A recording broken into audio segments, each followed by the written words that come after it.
This is the 2022 Richard Davenport Golden Hammer Award post-production video. We're just going to go through some behind-the-scenes stuff, explain some of the thinking of the award, and just give you guys a little bit of a backstage tour.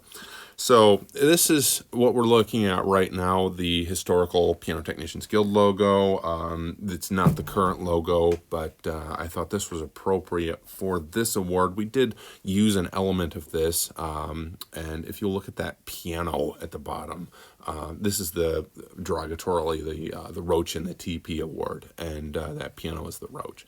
But if you look at that and just kind of memorize that shape, we will be coming back to it.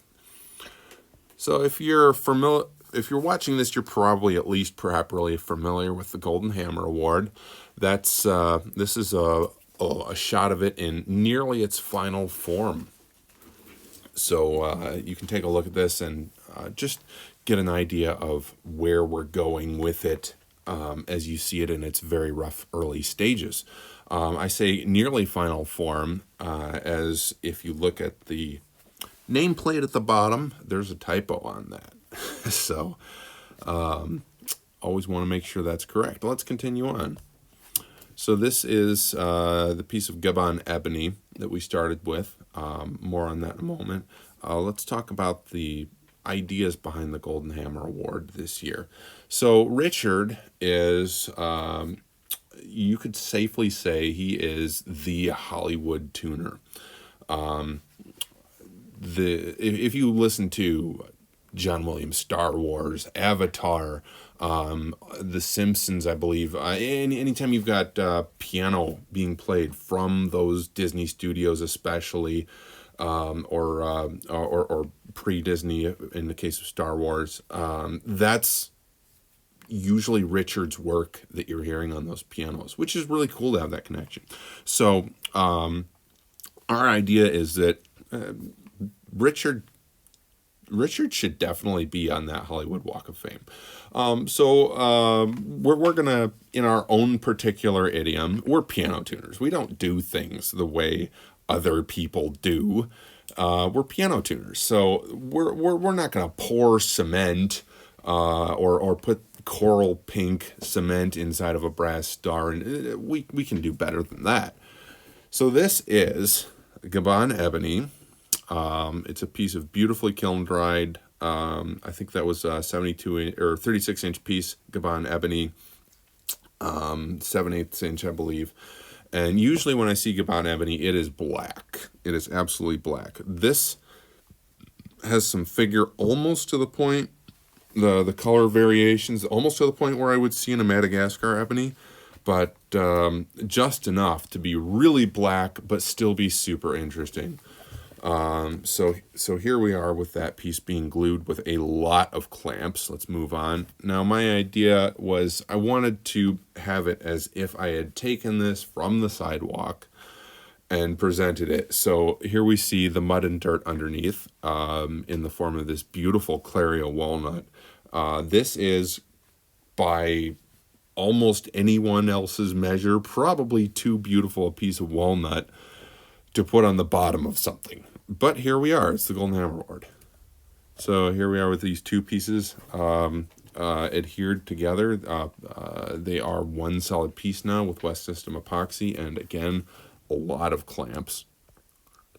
And we're going to machine this. Let's make sure we've got sound. Two very exacting dimensions. This is, we absolutely had to have precise sizing. We needed, and you can see those white layout lines. That white one in the center was exactly where that center seam is between those two pieces of ebony. And what we really needed was for that star to be as large as possible in here, just as showy as possible. Have that the tip of the star exactly on that center line, have that star perfectly centered. So all these layout lines were absolutely critical.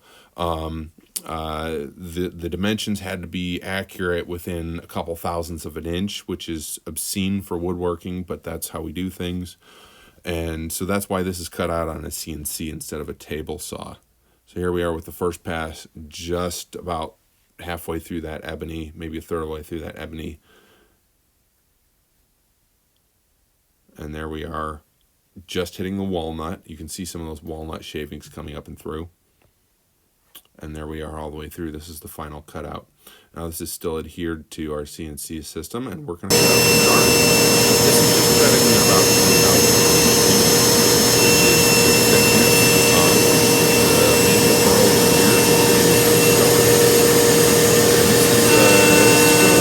Tinker toy, a bit Fisher Price by the time we're done with this large end mill.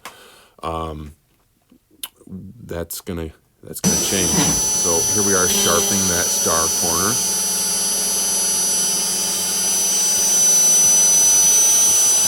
And this is like 30,000 RPMs on this cutter.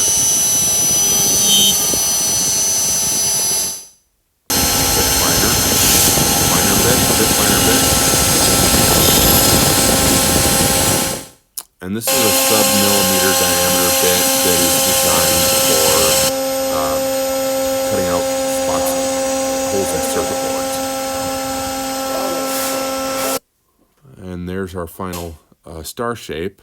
And what we're doing at this point, I don't have pictures of, unfortunately, the star being cut out on our laser cutter, but that is how it was cut out. The dimensions of the star and the star cutout on the award base plate were both off the exact same CAD file. So they matched precisely. That's how we did the inlay on that. This is glued up with a lot of clamping pressure, obviously, and silver epoxy. What I didn't want, and this didn't turn out to matter so much, but what I really didn't want was for that silver epoxy to get pressed into the ebony wood. So I've got some cutouts here to cover the star, and I've got separate masking for the star itself, for the star and the plaque. Here we are with that coming off. And let's peel it up and see what we've got. Here we go. Almost off. And there's the final star. You can see that silver epoxy just being forced up by that clamping pressure through the star, and that stabilizes this burl wood. It forces that cool little silver shimmer pop through the star, although that's really overshadowed by a lot of the other features that'll be added shortly here. But here's a look at it for the first time. Now, and here's a look at the wood. Now, we're going to see this wood being turned around and processed into a hammer handle, a tuning hammer handle, shortly. And so this wood is a certain color. You will see some wax seal over the rest of it, and that will give a better idea of what the color is about to be. So let's hear past Nate talk about this. We are now at the part where we get to take this squarish piece of wood, and I've chopped off some of the corners so it's an octagon, a little bit easier to handle on a lathe. But we get to actually see the curves on this for the first time. We're going to turn this around.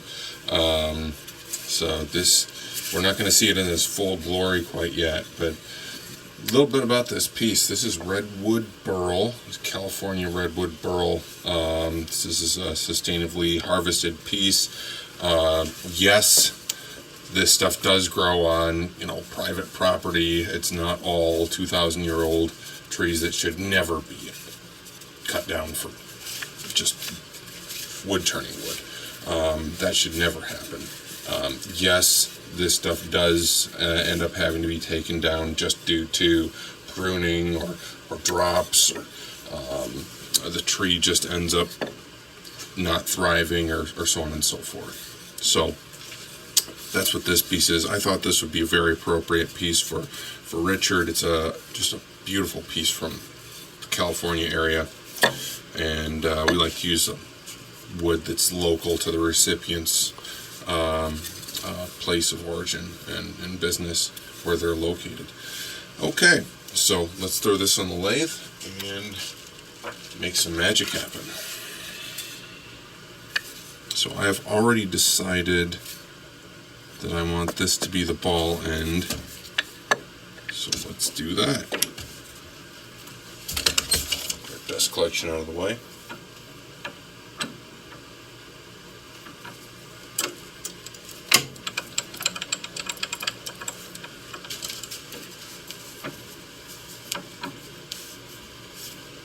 See if we can relocate this camera angle just a tick.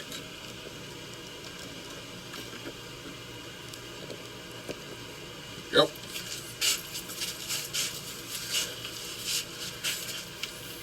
Now we're going to lose you here a little bit with the noise. Dust collection. Go!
All ready to be bored and receive its carbon fiber. And we're going to have to bore from this end. Now we've warmed this up just a little bit and there's some sap coming out here, so we've got a pitch pocket in there somewhere, but that's fine. That's one good argument for this to receive an epoxy finish rather than a natural oil finish on this. Okay. Back with you when we do the next operation. We're here back at the boring system. This is our exciting boring system. And so we're going to take this big long cobalt drill bit and make some space in here for the carbon fiber. So uniquely on the Golden Hammer Award, we typically don't want to cut the very ball end. We don't want this to protrude all the way through because that's really difficult to do the gold plating on that side. But we do want the carbon fiber to go all the way through for the purposes of strength. So we're going to mark about a 1/2 inch clearance there. Take this. Yeah.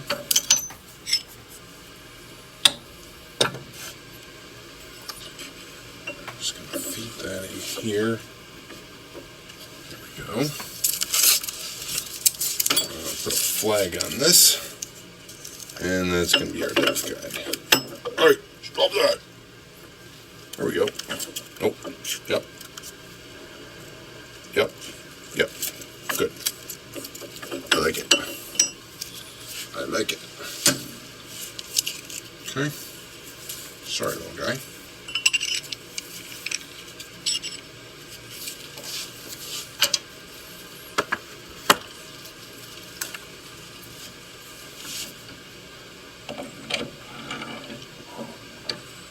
I've already got this mouth opened up a little bit here, and that's for alignment purposes.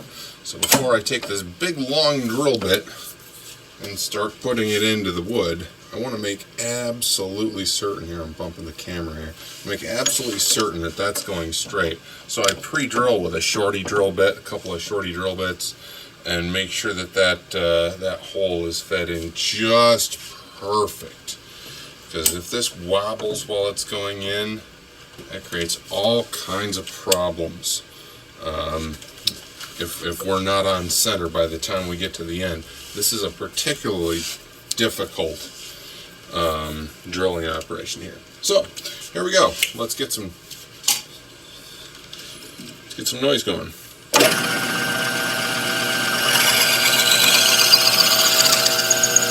Look at that, no wobble at all. So here we go. Let's turn the ride on.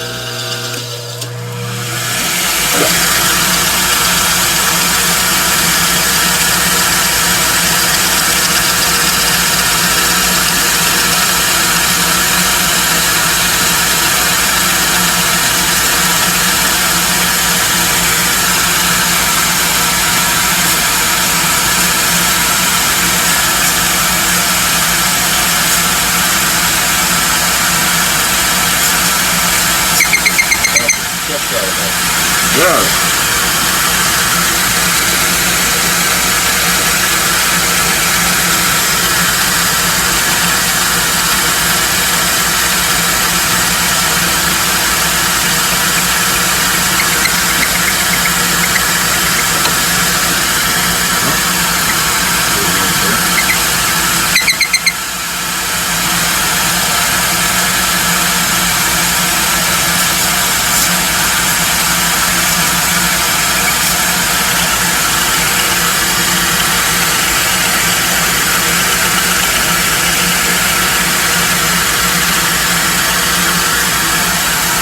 Almost there. I want to make sure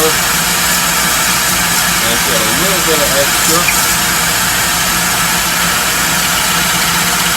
We've got a lot of room in there, so I'm not causing problems. Okay, that should be good. Right about there. Right about there. And I'll give myself.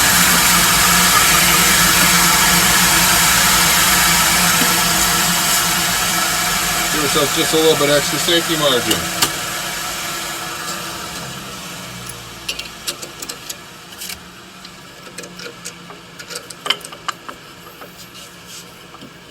There it is. Look at that resin that's coming out of here.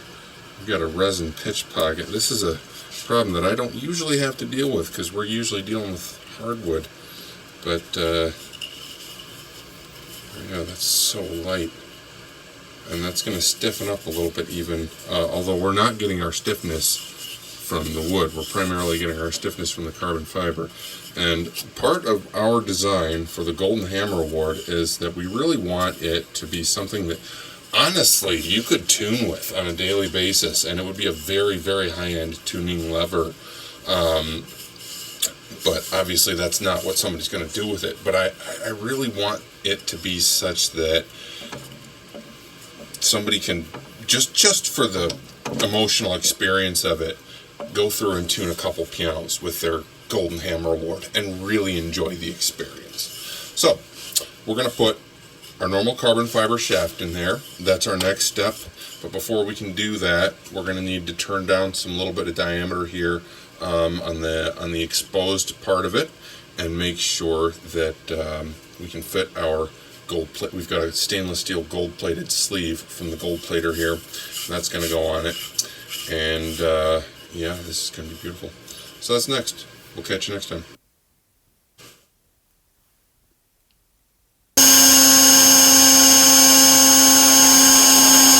Now we've got that brass that goes in here as an outside.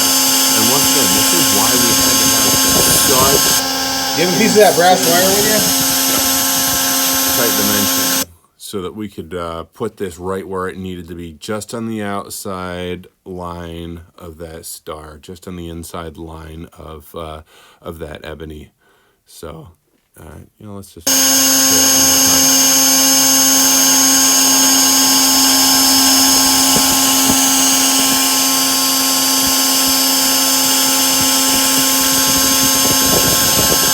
You have a piece of that brass wire with you? And we're going to fit that in perfectly.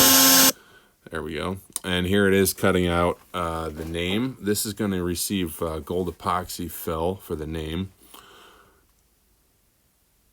I didn't know until like a month or two ago. I've been running at like, let's just a mere 16,000 RPM, like a door. So what RPMs is this going at again? 18,000. 18,000 revolutions per minute? Correct. Wow.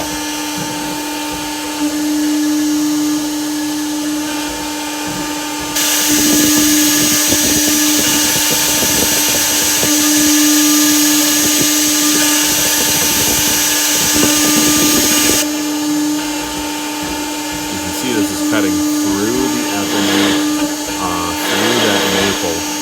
And the astute observer is probably wondering, why was this pink before and now it's natural maple colored? Well, the stain that we used initially before we even laser cut the star, that didn't go all the way through. That didn't go all the way through the veneer. So when we sanded that down, well, we don't have it anymore. Another thing that you might take a look at is just take a quick peek at those letters. Now, those are not Helvetica. They are not Arial. They are not any font whatsoever. This was one of the hardest parts of this entire award. We started out with like an Open Sans font, and it looked terrible. It turns out the Hollywood Walk of Fame has used a semi-consistent font for the entire length of its existence. It's been there over 50 years, I think. But it's not any known font that you can just pull up on Microsoft Word or something like that. It is its own thing entirely. So there, a few years ago, was a gentleman who did some investigative work on this font and made a compilation of A through Z, 1 through 9 and 0, and some characters, just making an aggregate of what these actually turned out to be. And they're cast a little bit differently throughout the years. But that was not published as a font that you can plug into a CAD system or Microsoft Word and then cut with an engraver. It was published as a JPEG picture file.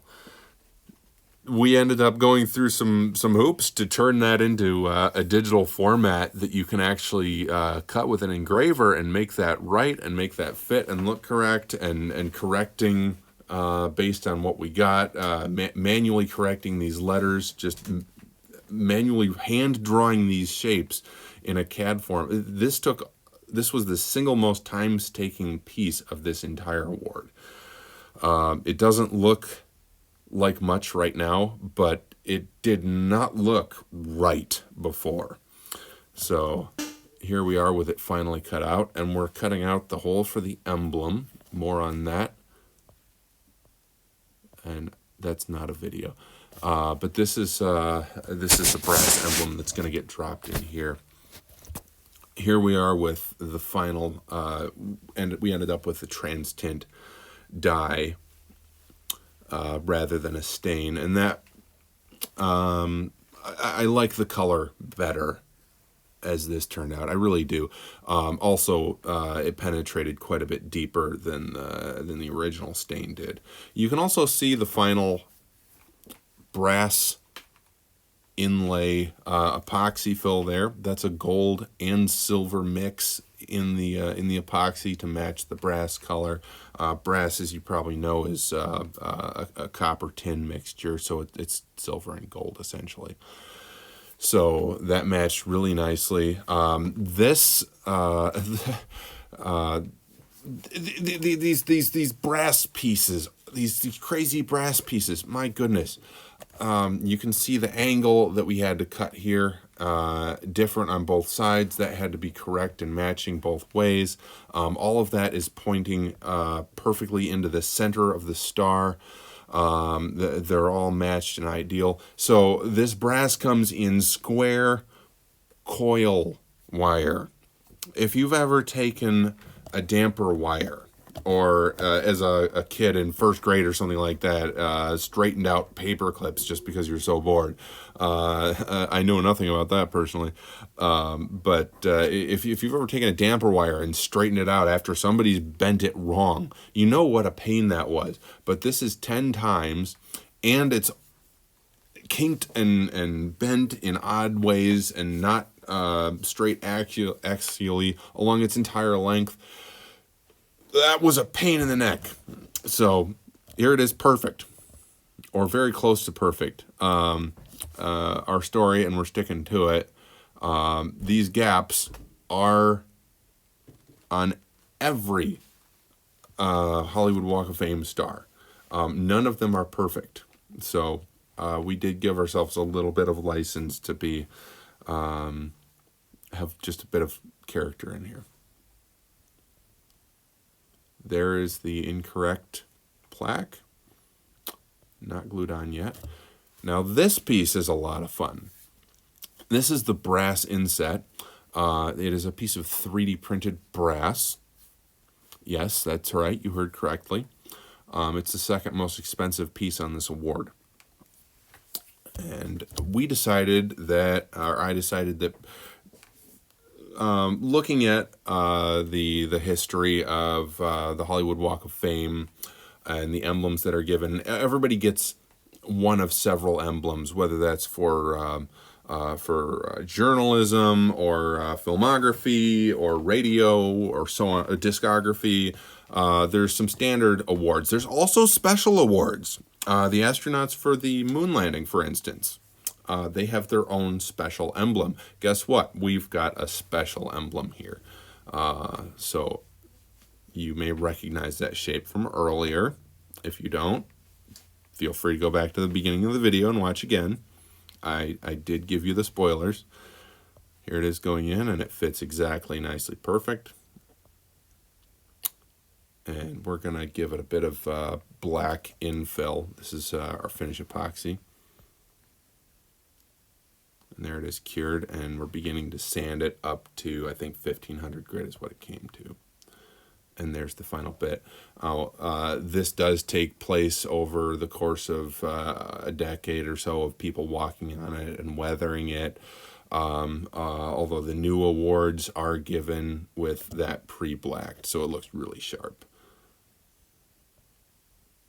Here we are putting a flood coat on this. What we've got here is we've got the medallion installed with epoxy. We've got the brass inlay in there. We've got the stain all on. We've got this the name that's been carved out with. See if we can show that off a little bit better here.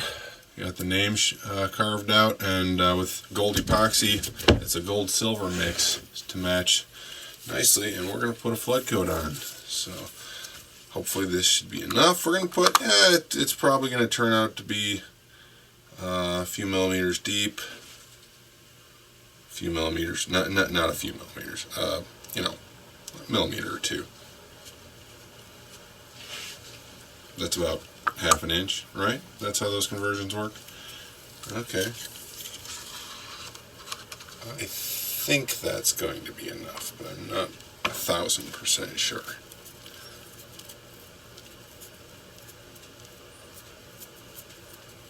Alright.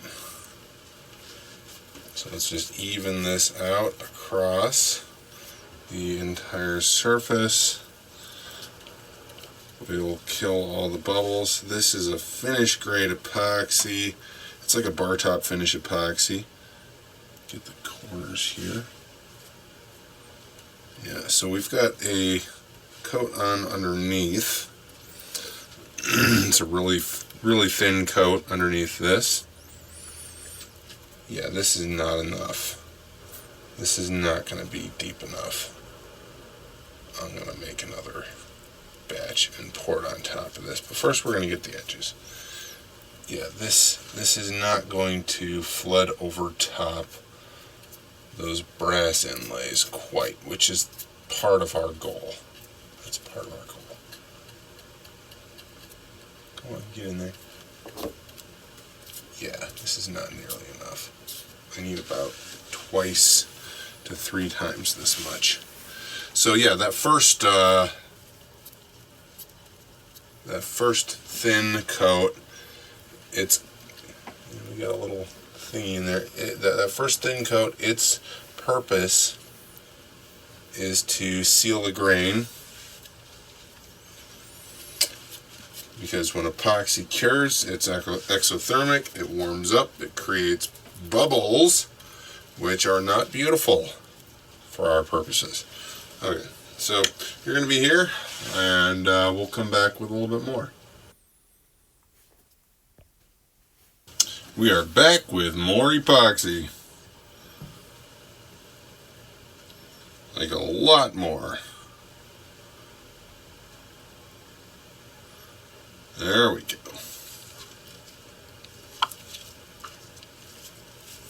Okay. Now that is a flood. Get that worked into the corners.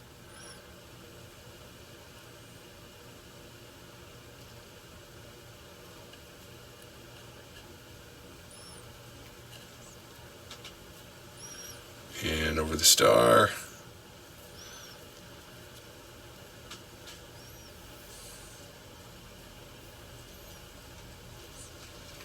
Yeah, there we go.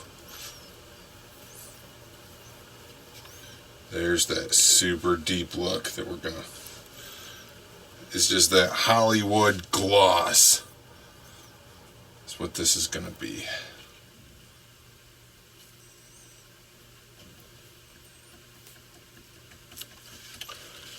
Okay.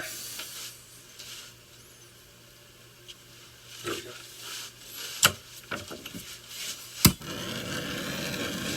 Play with fire.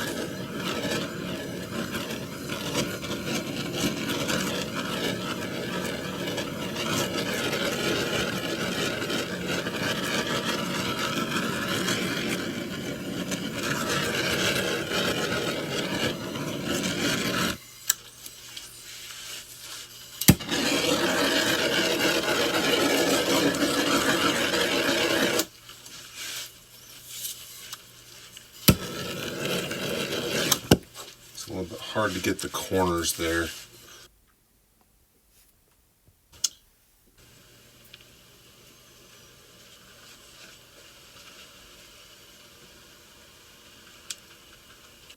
There's a look, first look at what this is going to be like. Here we are on the shaping lathe. This is with the golden gold-plated piece and the carbon fiber final installed. And it's nerve-wracking dealing with cutting tools and 180 to 400 grit sandpaper next to gold plating, which you cannot hit with that stuff. So and epoxy finish. So this is a very touchy stage for the Golden Hammer Award. There's that pitch pocket. Here we are again with a look at the final shaping on the Golden Hammer Award this year. Once again, this is that beautiful redwood pearl. Now, yeah, you can see here the carbon fiber and gold-plated steel, which we've got covered with blue tape, because otherwise bad things happen. And here, I was a little bit worried about this. this is always the end that we have problems with. And so we've got this area where we just did not have wood here, like I thought it did. And I'm trying to get, there we go. I've got that void there. And of course this is ready for final epoxy finish. And obviously everything on this award, basically, with a couple of notable exceptions, are going to be gloss. I mean, it's Hollywood. It has to be gloss, right? It has to be shiny. So this happened, and I thought to myself, oh boy, that's going to be a fill job. That's going to be a fill job. It's going to be a pain in the neck. And then I kind of got a little bit Bilbo Baggins, and I thought to myself, after all, why not? Why shouldn't I keep it? And so we're gonna just. I think that we're gonna let the epoxy follow this natural curve here. I'm gonna see if I can find a way to create a dam here, which is something that I haven't done in the past. So I'm gonna have to think about that. I would like for this to be just. I would like for this to be just filled, and that epoxy just to come straight down, just as if this was not there at all. So, yeah, I'll have to think about that. But what I may end up doing is just having a thinner epoxy coat on this total. I'm going back and forth between these two goals and whether or not I can accomplish them. So, yeah, we'll see what we do. We'll see what we do.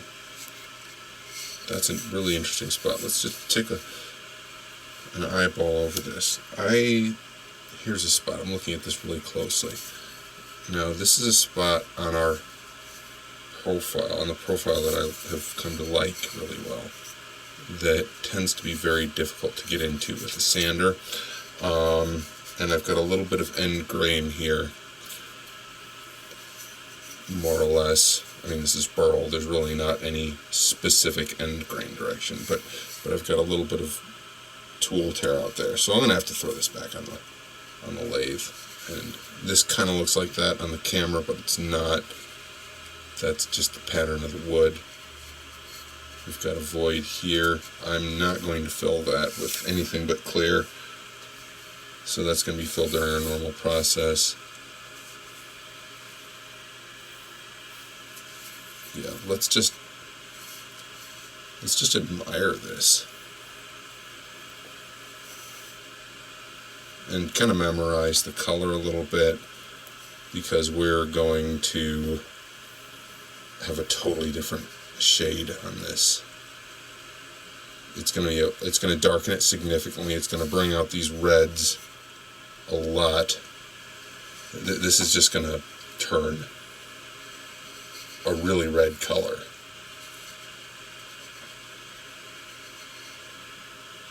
Well,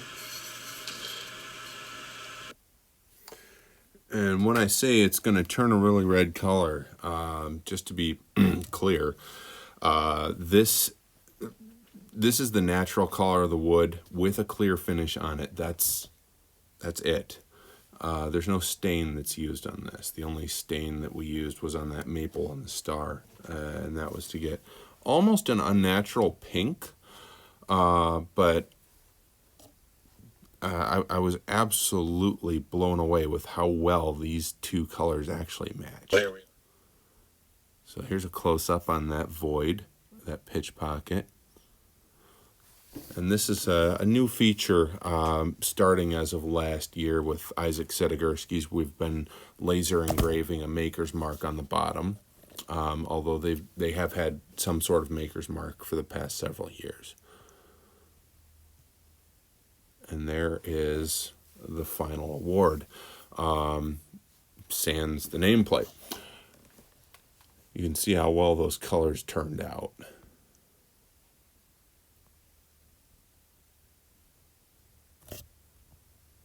Let's just do some zooming and panning here.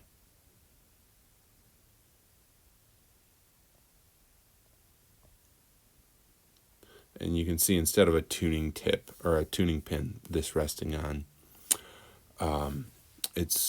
we made some acrylic pieces to suspend that hammer kind of in mid-air there. If it was suspended over that star, I really think it would have taken away from the visibility.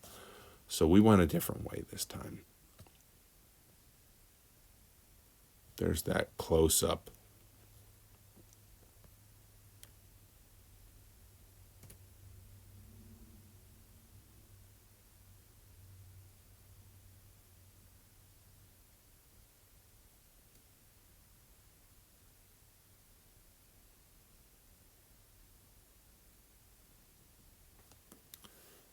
And this award, in the past,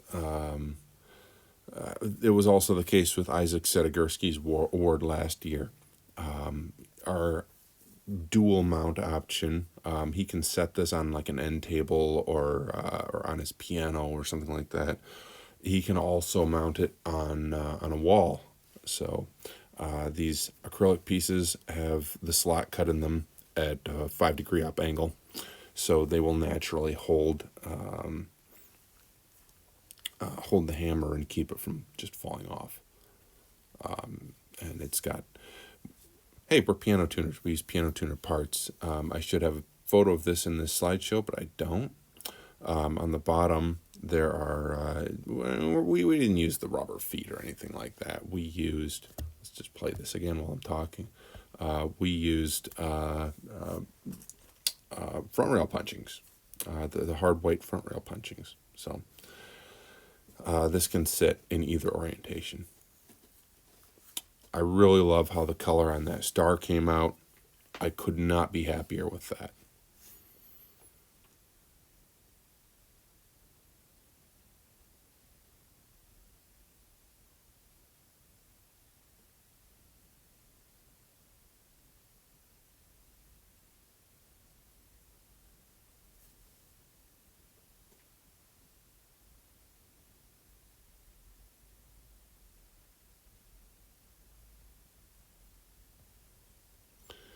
And here we are with Jim Ferris and Mark Pullen, VP and President, PTG, respectively, presenting the award. I got to sit behind Richard Davenport. I don't know if this was somehow people knew what was going on or if it was pure happenstance. I do think it was pure happenstance. But watching Richard just, the way his body language was as Rick Balduson was describing the person who was being awarded this year, watching Richard slowly realize that it was him, and I think he caught on pretty quick that he was the one we were talking. That Rick Balduson was talking about. But he'd look down to the left and then look off down to the right and then shake his head. And then he'd look back up at Rick Balduson, who's the head of the awards committee. Then Rick would talk a little bit more. And it looked like what was going on in Richard's mind is, no, it can't be me. It can't.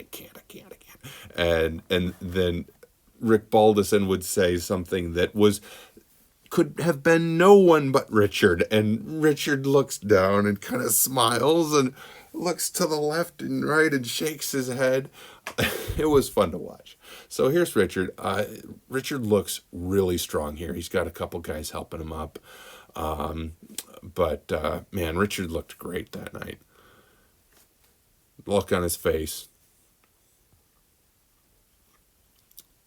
So a huge thank you to Richard Davenport for everything you've done. Man, it was a fantastic pleasure producing this and designing this and going through this process.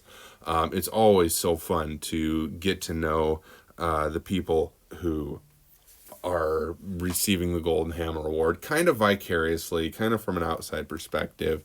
But this is always a lot of fun. So thank you so much for all that Richard, all that you have done for the Piano Technicians Guild, for us as a whole, just as craftsmen in the piano industry, world, space, whatever you want to call it, it was such a joy and an honor to be the one on this side of things.